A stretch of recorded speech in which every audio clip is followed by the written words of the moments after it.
Oh, I didn't realize we were recording. Anyway, welcome back to another Family Home Evening video. This one is, I believe, 38, and I cannot believe we've gotten so far. It's so amazing. Also, thank you, I now have 62 subscribers, and I really appreciate that. So let's get on to talking about the actual topic for this video. So, this chapter of the Come Follow Me book actually covers 6 chapters in 1st Nephi. So it took me a while to actually figure out what I wanted to cover in this video, because I can't cover everything. You're just going to have to do the readings if you want to, understand everything. But one thing that I really wanted to focus on, that it does bring up in the Come Follow Me book, is that there are lots of trials that Nephi and his family had to face.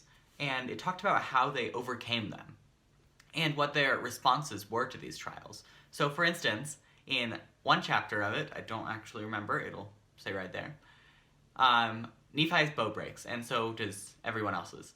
And they're like, oh no, we can't get any food!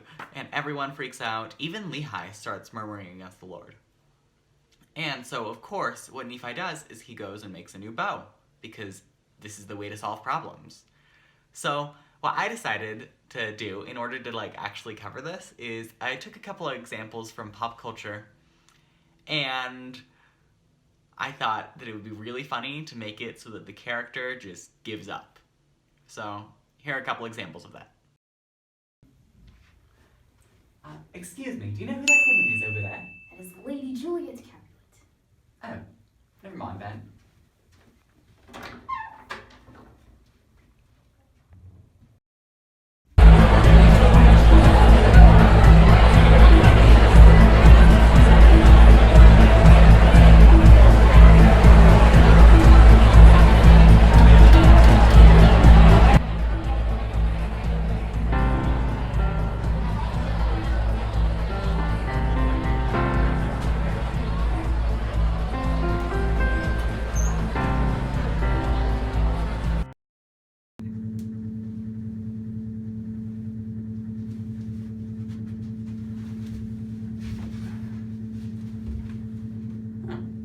No shadow.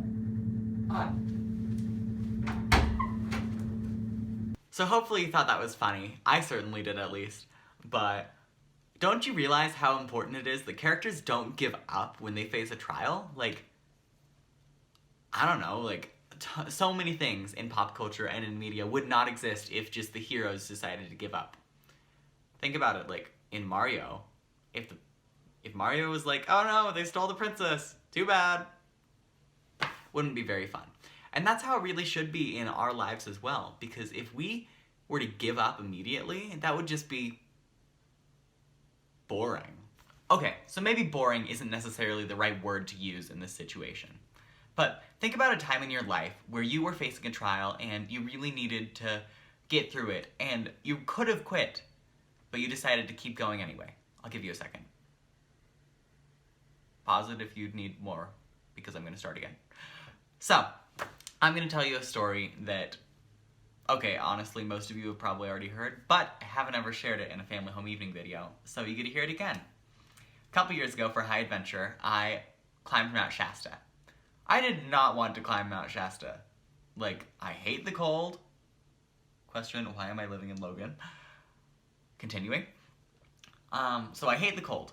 And going up this mountain, there's a picture of it right there. This was so hard.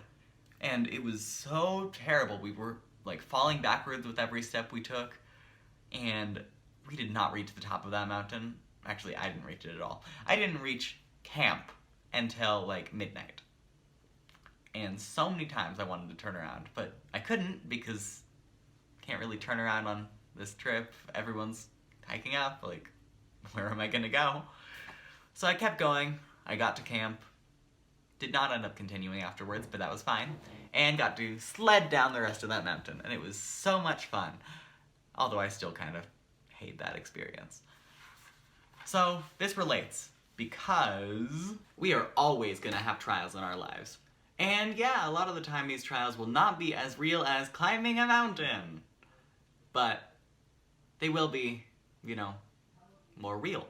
For instance, maybe you're in school and you're having trouble passing your classes. Maybe you feel like you don't have any friends. Maybe you have a deadline that you're really stressed about meeting.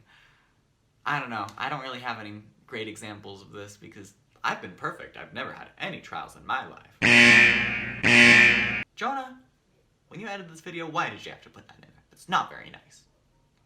Okay, yeah, I have had lots of trials. In fact, those trials that I mentioned, I have had. But it's alright because I got through them and now I'm at college and I'm doing alright. And as you can tell by the fact that we have the Book of Mormon now, and if you did the reading, you know how it ends, Nephi and his family ended up okay. I mean, Laman and Lemuel, yeah, they were a little bit iffy, but they were alive by the end of this, so yeah, they did alright. So, as I mentioned earlier, they had lots of trials that they had to deal with. Nephi's bow broke. They had no way to get food. They had to build a boat. Nephi had never built a boat before, but the Lord helped him. And as the Come Follow Me book says, Nephi recognized that the Lord was never far away, and he knew that God doth nourish the faithful and strengthen them, and provide means whereby they can accomplish the thing which he has commanded them. So, that's true in our lives too. We always have the Lord to help us if we're faithful. But if we give up and we don't listen to the voice of the Lord, then we don't have that extra guidance there to help us get through and reach the tree of life. So in conclusion, the Lord has said that if we are faithful, then he will prepare a way for us. We just have to stay on the path, and we will be able to make it. So, anyway, here's a tip. Just don't try to murder your siblings, because Laman and Lemuel did try to do that. But on that note, I'll talk to you later in the next video. Bye!